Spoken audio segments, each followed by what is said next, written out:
Hi, my name is Amos Tversky from Stanford University, and today's lecture deals with the topic of measurement inequalities. In the systems of measurement that we have considered so far in the lectures, we always employed a solvability axiom of one type or another.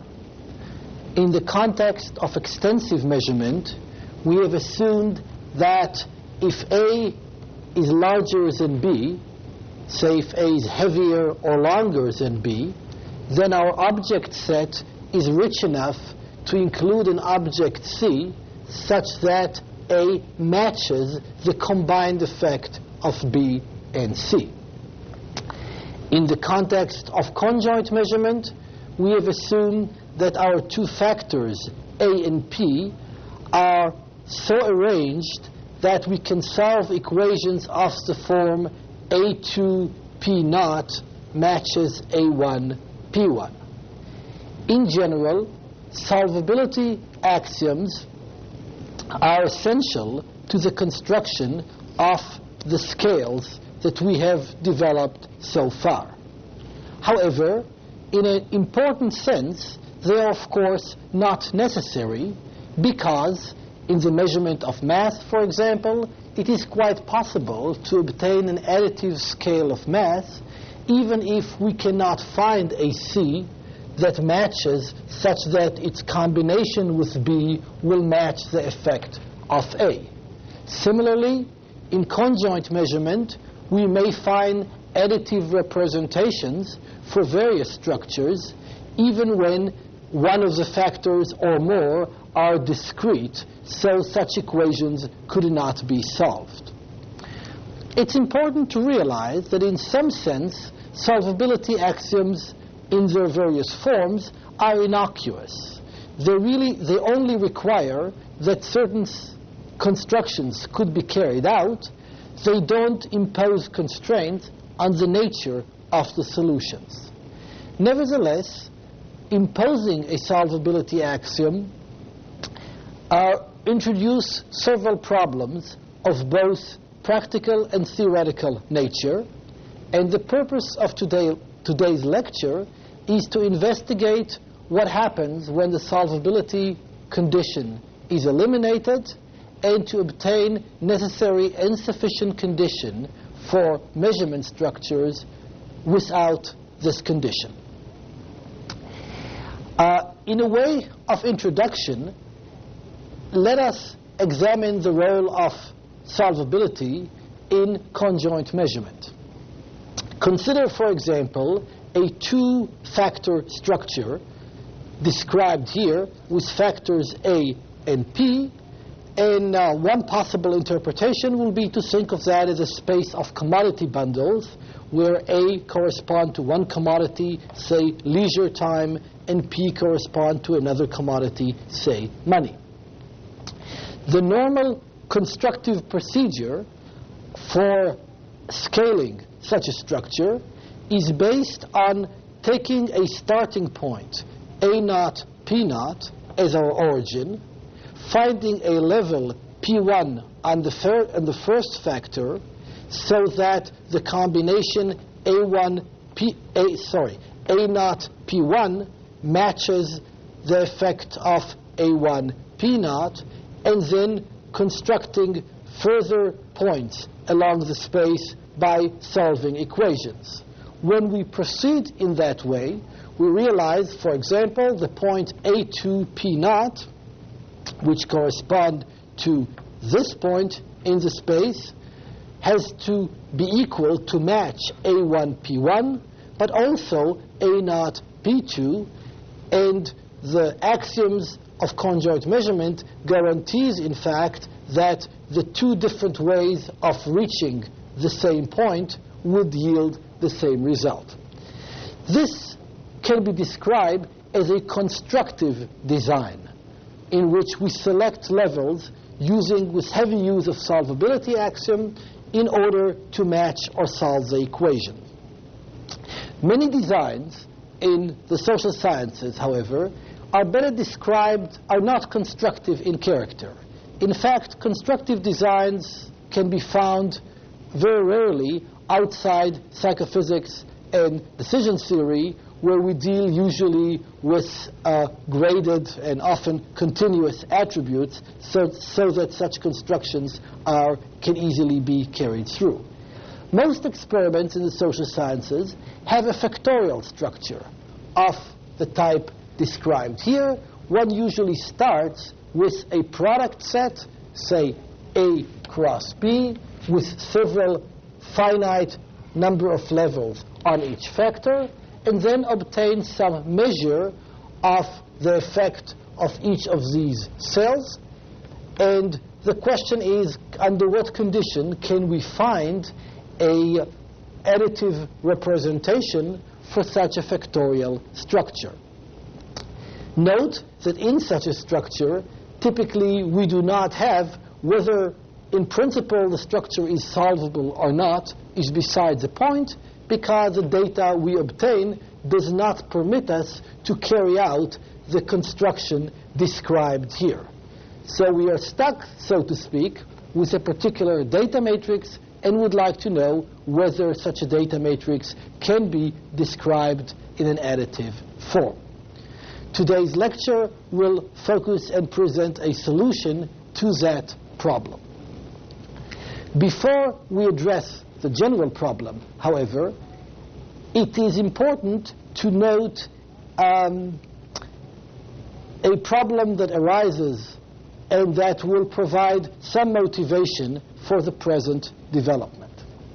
What we have here on the board is an example of a 3 by 3 by 2 factorial design, in which the factors are labeled 1, 2, and 3, and the levels of each factors as A, B, and C.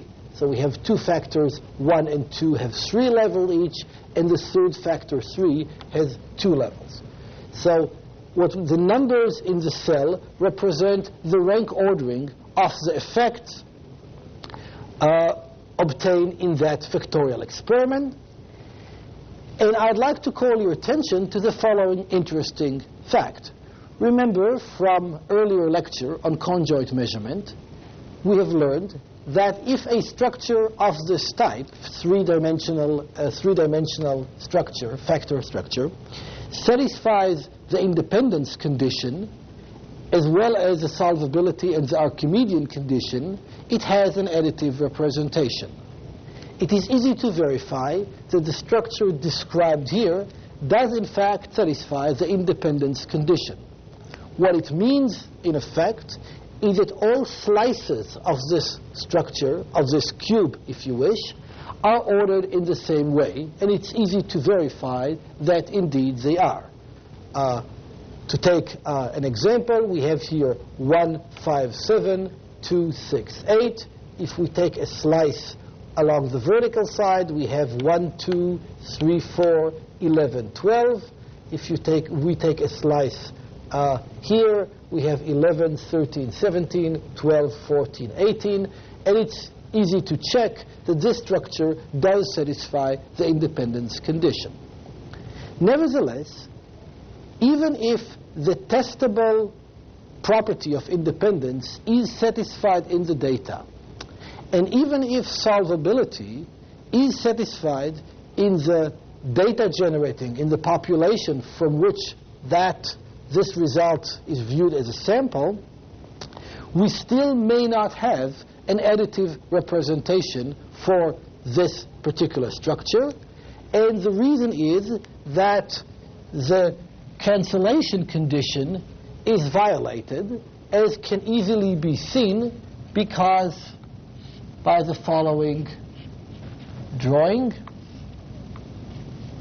This cell is greater than this cell is greater than this cell, but this cell is greater than this cell, contrary to the cancellation condition of additive conjoint measurement. Consequently, there is no additive representation for this structure. To examine the situation more carefully, let's convert these rank orders into measurement inequality. To economize our notation, let's use prime, so A prime 1, to stand for phi of A1. So A1, A2 are the various level, A1 prime are the additive scale values associated with our solution. Now, since the B1 C2 combination exceeds the A1 B2 combination, we have B1 prime plus C2 prime greater than A1 prime plus B2 prime, and so on. Since the C1 B2 combination exceeds the B1 A2 combination, we have this inequality, and we have the third inequality corresponding to the A1 A2 combination exceeding the C1 C2 combination. It's easy to see, however, that if we were to add the three inequalities, we'll find a contradiction because the sums are in fact the same. So we have a result of the form sigma greater than sigma, the reason being that the sum on the left includes A1, B1, C1, A2, B2, C2, all of those primed, of course, and the sum on the right also includes A1, B1, C1, A2, B2, C2. Hence, we have a contradiction, and therefore no additive solution could be constructed for such a matrix. The point of that detour is that it is not sufficient to check the necessary condition, even if the solvability assumption could be safely assumed.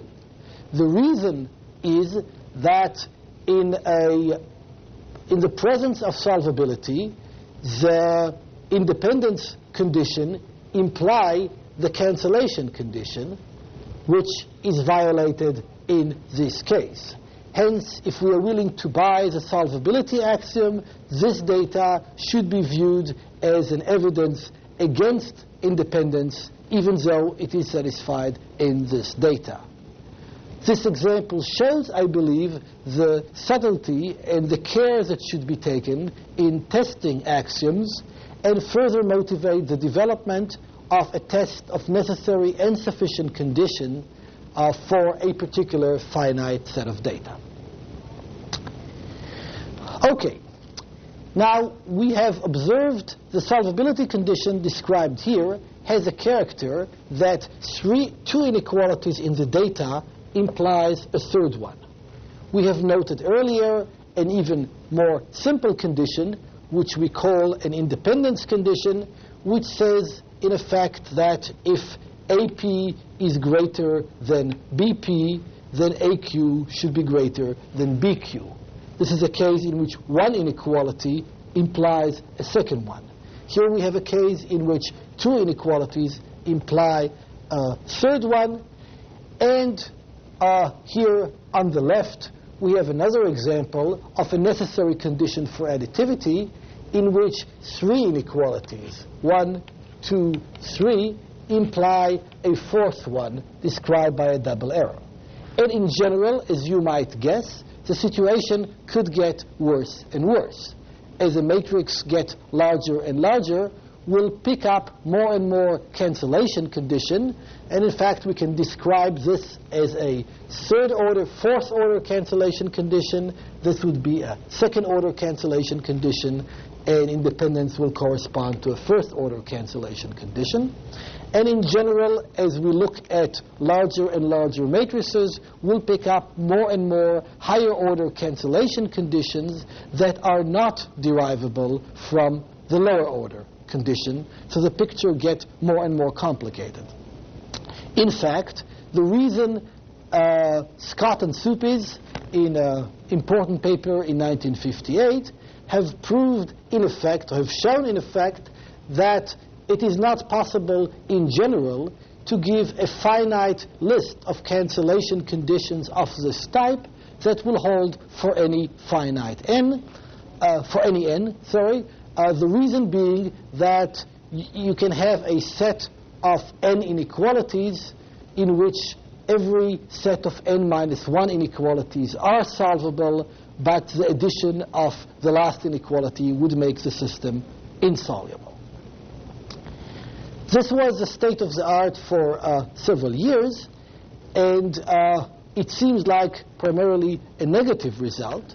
But of course, it is possible to obtain a necessary and sufficient condition if we were to generalize and to develop an axiom schema which will encompass essentially all orders of cancellation. And this is the work that I'd like to describe right now. Much of this work has been developed independently by a mathematician, Bob Aumann from Jerusalem, a logician, Dana Scott, a philosopher, Ernie Adams, and a psychologist, myself. And all this work has appeared around 1964, which work was done more or less independently. Okay, in order to describe a necessary and sufficient condition for additivity for finite sets, certain constructions have to be carried out.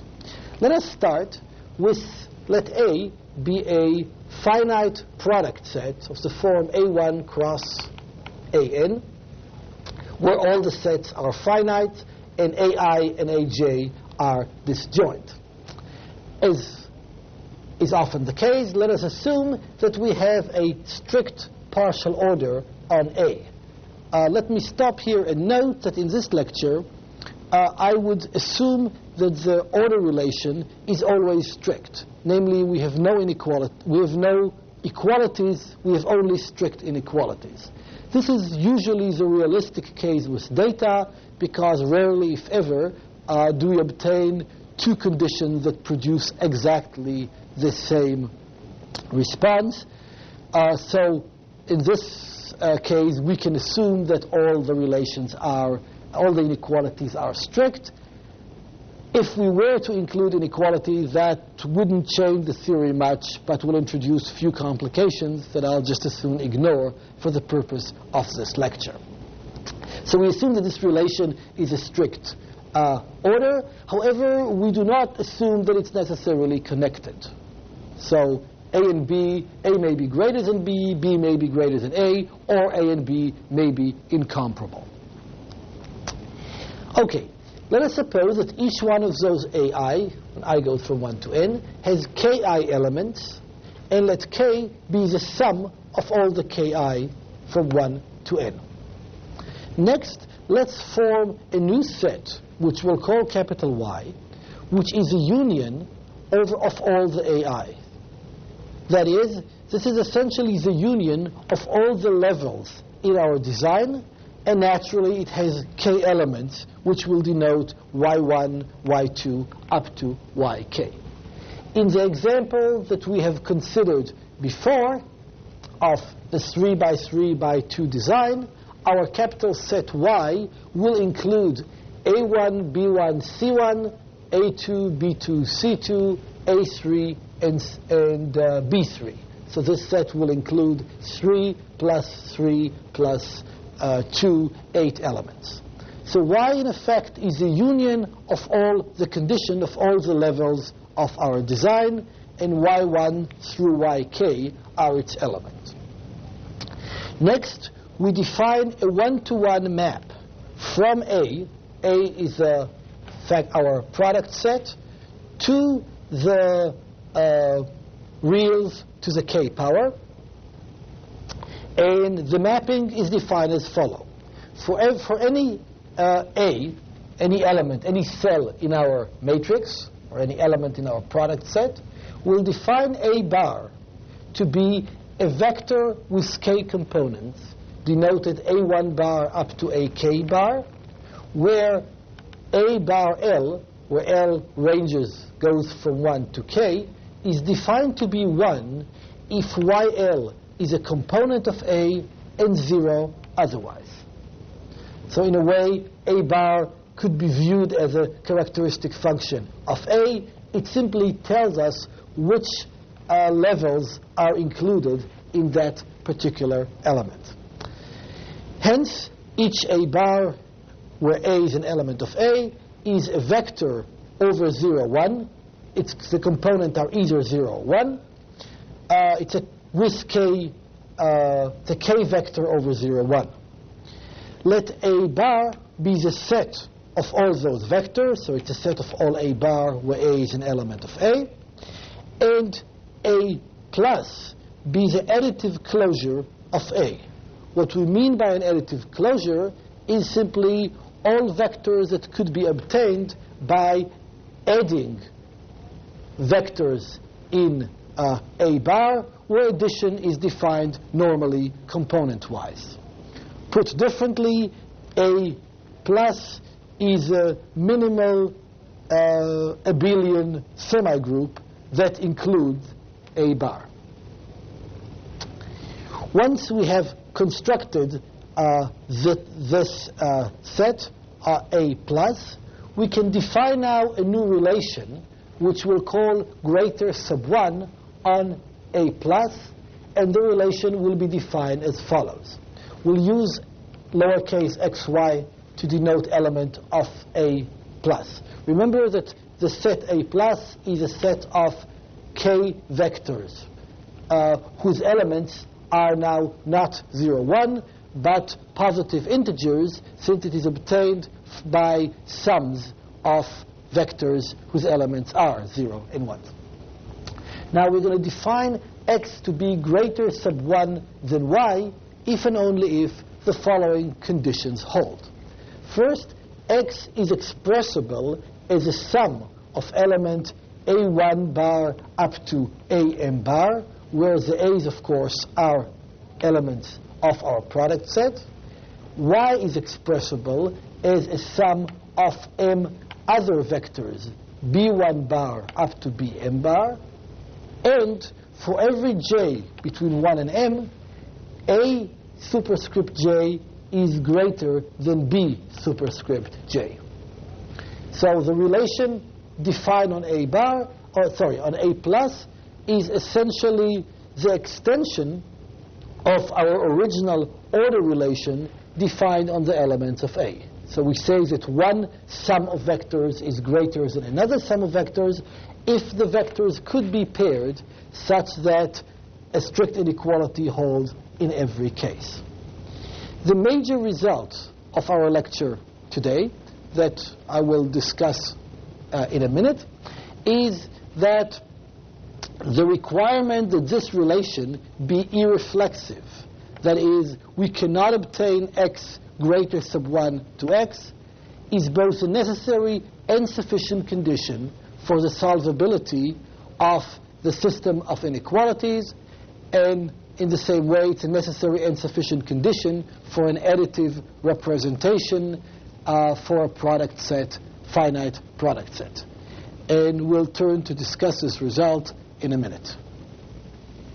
We have defined now a new relation greater 1 on this set of vectors, and we would like to show that the irreflexivity of this relation is both necessary and sufficient condition for the solvability of the system of inequalities that amounts to measurement.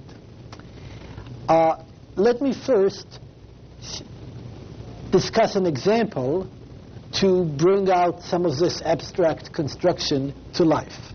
Let us go back to the example we had before of a product set A equals to A1 times A2 times A3, where each of the factor is binary, has two levels. A1 has A1, B1, A2, and so on. One may want to think about this as a set of commodity bundles which has two levels of each of three attributes, say bread, wine, and butter, with two levels of A each. Now, let us suppose for a moment that we are interested in the construction of an additive representation for such a structure.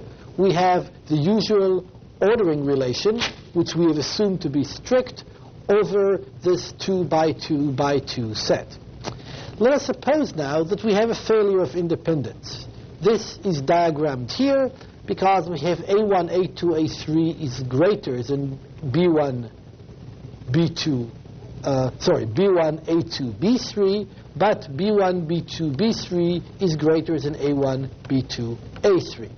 This is a failure of independence, as you can clearly see, because the first inequality implies that the combination A1, A3 should be greater than the combination B1, B3, whereas here we obtain the opposite conclusion. B1, B3 is greater than A1, A3. The middle component is the same on both upper and lower inequality. Let us see what I'd like to show, how the condition of the irreflexivity of this induced relation implies independence. And in fact, to show it, let's go back to this set Y. And remember, Y is essentially the union of A1, A2, A3, which in this case, it consists of all 6 levels, A1, A2, B1, B2, C1, C2. This is our Y. Since each factor is binary, K equals 2 plus 2 plus 2, or 6. So first we form the union of the level, which in this case is a set Y. Next, we represent now each of those 4 cells as a vector, as a 6-dimensional vector over 0, 1. And in particular, it will be convenient to adopt the following notation. We will use whenever each variable takes the value 1, we'll write it as a 1, 0, and otherwise we'll write it at 0, 1. So in particular, the combination A1, A2, A3 will be represented by the vector 1, 0, 1, 0, 1, 0. Okay? And therefore, the first inequality, data inequality here, translate to the vector inequality that 1, 0, 1, 0, 1, 0 must exceed, which is a vector associated with A, must be greater, using this definition, with just one sum, then 0, 1, 1, 0, 0, 1, which is a vector associated with C, and similarly, the vector associated with B should be greater than the vector associated with D. So far, it's just a notation explaining the vector notation and translating data inequality into those inequalities on the vectors. Now, we move to A plus. A plus, remember, is the sum of those, and now we can add the vectors. Therefore, the sum of the vectors associated with A and B is simply 1, 1, 1, 1, 1, 1, which can be easily seen if we'll just perform component-wise addition on this vector. Similarly, the sum of the 2 vectors associated with C and with D also produce 1, 1, 1, 1. So the sum of those 2 vectors produce the same sum.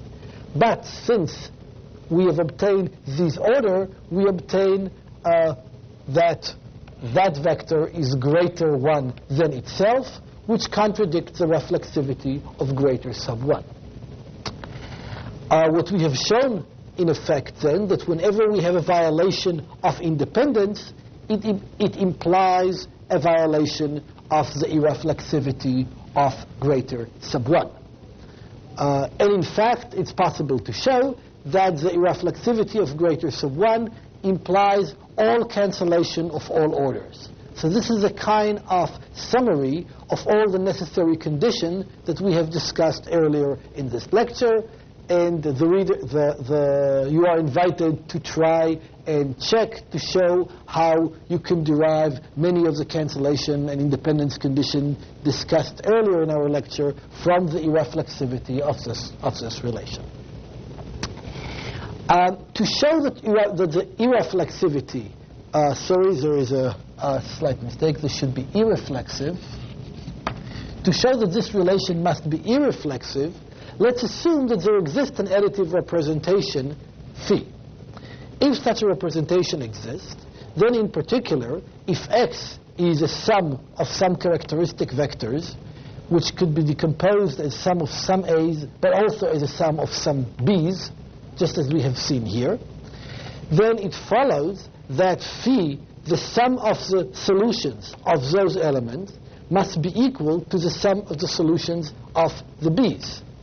But if we have x greater sub 1 than x, which is a contradiction of the irreflexivity of greater sub 1, then we must have a contradiction somewhere, because those two sums cannot be both equal and unequal. This argument in this example meant to demonstrate the necessity of the irreflexivity of greater sub 1.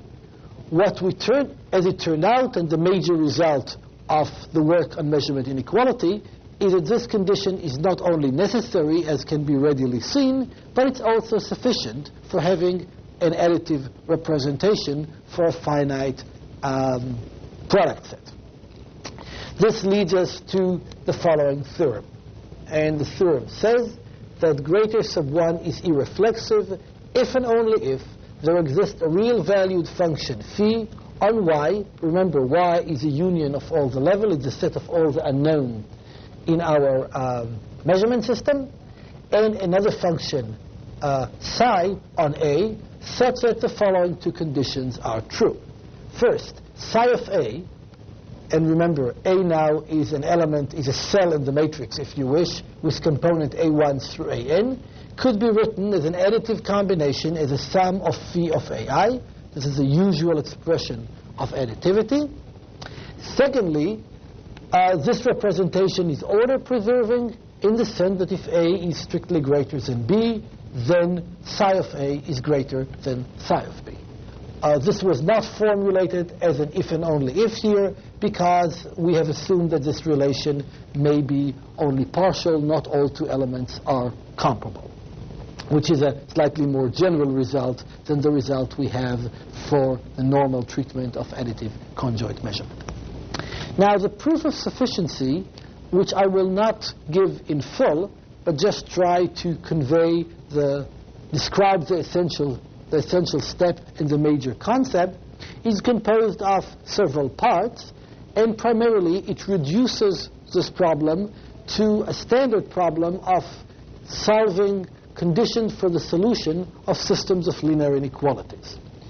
First, let me point out that in order the proof of sufficiency demonstrate essentially, in order to prove sufficiently, it would be enough to show that there exists a vector z in Re to the k, that is vector k component, such that whenever A is greater in the order than B, then the dot product, or the scalar product ZA, would be greater than the scalar product ZB. To refresh your memory, the scalar or the vector product ZA is simply the sum of Zi AI. Remember, Z now is a solution vector that we are searching for. A is a characteristic vector of an element A, which is, as you recall, 1 for all the elements, for all the levels that are included in A, and 0 otherwise. If we can find such a vector, that is, if we can solve this vector equation for Z, then we can simply set phi of YL to be ZL. We simply can take the solution, the scale value, to be the appropriate component of this vector, and then by the definition of A bar, which is this characteristic vector, simply the sum of all the phi of AI, which is by definition psi of A, is simply the vector product Z, or dot product Z times A bar. What all these remarks mean is that if we could find a vector Z which solves this equation, we are through, because then we can directly translate it into the solution that we want.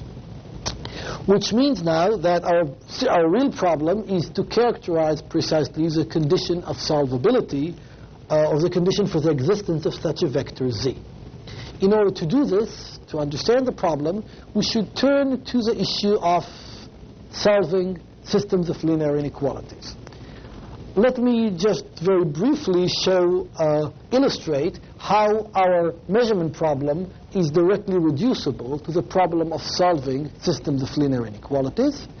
Going back to the example of a 2 by 2 by 2 design, and let's take the particular independence, the particular data pattern observed here. we can translate that directly into inequalities in the following way. Using, again, to economize our notation, instead of phi of A1, we'll just write A1 prime. So we use prime here to denote scale values, as opposed to, so A1 is a level of a particular factor, A1 prime is a scale value, the unknown scale value associated with that level. Okay, so the inequalities we had before simply translate into the equation A1 plus A2 plus A3 with prime greater than B1 plus B2 plus B3, and so on, B1 plus B2 plus B3 greater than, and so on. And now if we simply, since all the coefficients in these equations are integers, and since we don't have constant in this case, we could simply subtract all the inequalities on the right from the inequalities on the left, and write these inequalities in the form, put a minus here,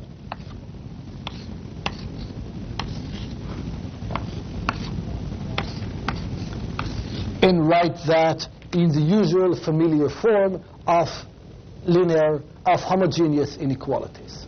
So in order to obtain an additive solution for our data matrix, we are essentially trying to find a solution for systems of homogeneous linear inequalities with integer coefficients. Written more compactly, we can represent the system of inequalities in this form. Namely, we are trying to solve for the sum of alpha ij zj greater than 0 when I ranges from 1 to m. Now, the alpha ij are integers, and the zj are the unknown scale values that we are trying to solve. At this point, to get a better intuition for the solvability problem, it would be useful to switch to a vector notation and rewrite this equation as it's usually done in vector notation. So let z, as before, be our solution vector that goes z1 to zn, and alpha I would be the coefficient vector with component alpha I1 up to alpha In. Remember, the coefficient vectors is what we get from those inequalities, which in this case are all 1 and 0s. Using this notation, we can rewrite now our system of inequalities in the form that appear here. Namely, we are looking for a vector z such that the dot product z with alpha I would be positive for all I. Remember that alpha I is a vector now, not a number. And again, this is a dot product which we have defined before, namely the sum of the cross products. In this form, so essentially we're looking for a vector z such that its dot product with the whole set of alpha I vectors are all positive. Now, at this point, the problem has a simple geometric representation. Recall from elementary mathematics that the dot product of a vector z with another vector is positive, negative, or 0, depending on whether the angle between them is acute or not. So in particular, the statement that z, the product of z with each one of the alpha, is positive is equivalent to the statement that z must make an acute angle with each one of the alpha I. Therefore, to find a solution for this system of inequalities is equivalent of finding a vector z which makes an acute angle with a set of vectors alpha 1 through alpha I. So we have reduced our problem to this situation. Let me try to use a drawing in the plane to illustrate the problem. In general, we'll be dealing with a higher dimensional space, but much of the ideas could be conveyed by this simple drawing in the plane. Let's suppose these are our 4 coefficient vectors, alpha 1, alpha 2, alpha 3, and alpha 4. And the question we are asking is, could we find some vector z somewhere in this space so that it will make a right angle, an acute angle with each of the 4 coefficient vectors. First of all, it's kind of obvious in this picture that we can probably do it, and any vector z that we'll draw, say, someplace here, will have that characteristic of forming an acute angle with all those alphas. More generally, the angle, of course, is taken through the origin. So it is this angle that we are looking at. Now, note that there is an obvious necessary condition for the solvability of this system. If a solution vector z to this system exists, then it should be possible to find a separating plane, which is drawn here as a heavy line, and more generally in higher dimension, a separating hyperplane through the origin, such that all the alpha vectors lie on the same side of that plane. The reason why this condition is necessary is that if such a plane would not exist, namely, we will not be able to separate, to pass a line, in this case, through the origin, all the alpha will be on one side, then it should be impossible to find a z which will make an acute angle with all of them. It would mean, in particular, that the angle between some alpha will have to be here, and another alpha will have to be here, and then any vector in between could not simultaneously make a acute angle with all those alphas. So it's a necessary condition that we can have a separating line in this case, or a plane, or a hyperplane in the more general case, so that all the coefficient vector, all the alpha, will lie on one side of it. And indeed, the major result for solvability of system of linear inequalities asserts that this condition is both necessary and sufficient. Namely, the system has a solution if and only if such a separating plane exists. Note now that if a separating plane exists, through the origin, of course, 0 must be outside the origin, the 0 vector, must be outside the polyhedron formed by the alpha. The polyhedron formed by the alpha, if we'll take these vectors as the vertices and form a polyhedron by combining with straight lines, using straight line to combine the vertices, using the coefficient vector as the vertices of that figure, it's clear that if a separating plane exists, then 0 must be outside that polyhedron. Conversely, if 0 is outside, then we can pass a separating hyperplane.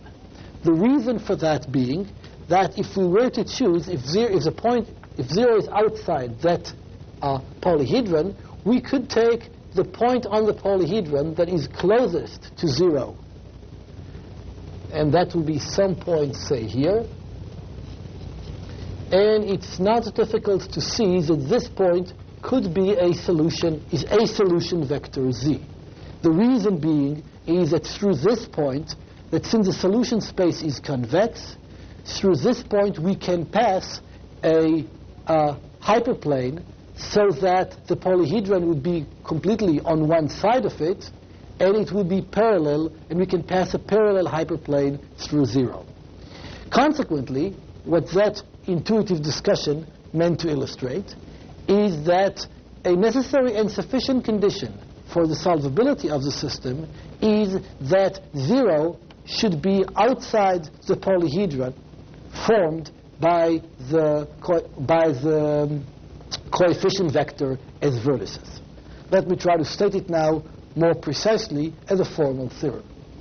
And the theorem, which is quite basic in the theory of linear algebra, says the following: that the system alpha I z greater than 0, when I goes from 1 to m, has a solution if and only if the convex hull of alpha 1 through alpha m does not include 0.